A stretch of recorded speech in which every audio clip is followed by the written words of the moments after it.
J'ai écrit ce que j'ai vécu. Ainsi, Émilie Pindar, ou Milote, résume-t-elle son initiative. Ses mémoires, elle les rédigeait depuis 1973.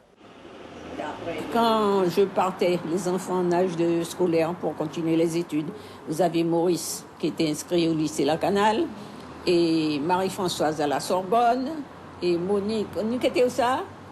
Marie-Françoise à Vincennes. Tout le monde était placé, de sorte que je me trouvais seule. Alors j'ai pris mon cahier, dans le voisinage, j'ai acheté mon cahier de 100 pages et puis je me suis mise à écrire. Quand je suis partie, 5 ans après, j'ai continué. Et pourtant, j'ai fait des maladies qui altèrent le cerveau.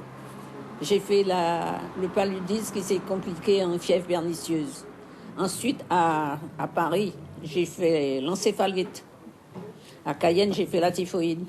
La typhoïde, quand j'ai fait la typhoïde, c'est quand Jacques Farr est mort. Car cette Guyanaise de 97 ans est une force de la nature. 14e d'une famille de 15 enfants, elle naît à Cayenne de parents martiniquais. Ils s'installent en 1905, ils sont commerçants. Papa est rentré dans la boucherie.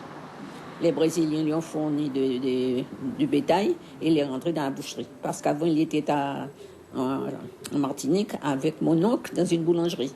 Mais il travaillait avec les parents. Le frère de maman, ce n'est pas rentable.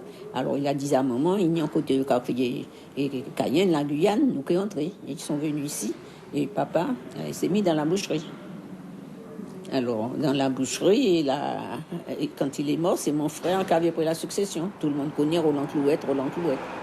La famille compte quelques centenaires, des femmes, des veuves. Émilie Pindar a elle-même vécu beaucoup de deuil. Son père, dès l'âge de 5 ans, sa mère, son mari et tous ses frères et sœurs.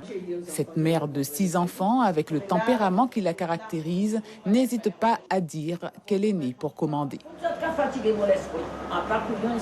oui, ça, vous pouvez dire. Allez.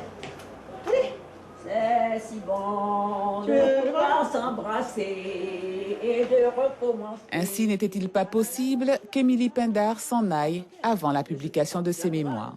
Et la chorale